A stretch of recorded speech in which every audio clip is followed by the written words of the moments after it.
భట్టి విక్రమార్కపై ఖమ్మం జిల్లా మదిర బీఆర్ఎస్ నేతలు తీవ్రస్థాయిలో విమర్శలకు పెంచారు. ఓటమి భయంతో భట్టి విక్రమార్క బీఆర్ఎస్ నేతలను ప్రలోభాలకు గురిచేస్తున్నారని మాజీ జెడ్పీ చైర్మన్ లింగాల కమల్ రాజు అన్నారు.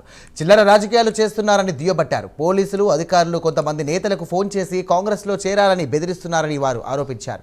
ఇక తన వద్ద ఆధారాలున్నాయని, రాబోయేది బీఆర్ఎస్ సర్కారేనని ఈ సందర్భంగా ఆయన హెచ్చరించారు. సోషల్ మీడియాలో కార్యకర్తలకు కానీ సాధారణ కార్యకర్తలకు కానీ ఎటువంటి బెదిరింపులకు గురి చేసినా ఊరుకోబోమని కమల్ రాజు హెచ్చరించారు.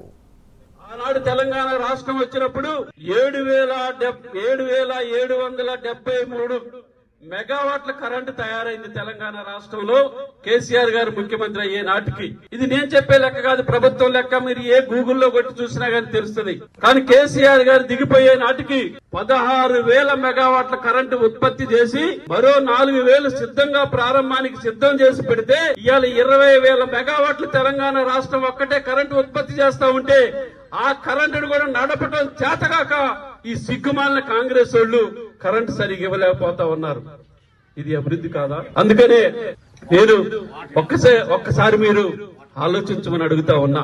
అంటే ఇన్ని కార్యక్రమాలు మనం చేశాం, కానీ ఇప్పుడు జరిగే అభివృద్ధి ఏంటంటే కాంగ్రెస్ పార్టీ వాళ్ళకి ఏ గ్రామంలో వెళ్ళినా వాళ్ళ నాయకులకి వాళ్ళ సర్వేలు ఏం చెప్తున్నాయంటే ఈ రోజు పంచాయతీ ఎన్నికలు జరిగినా ఈ రోజు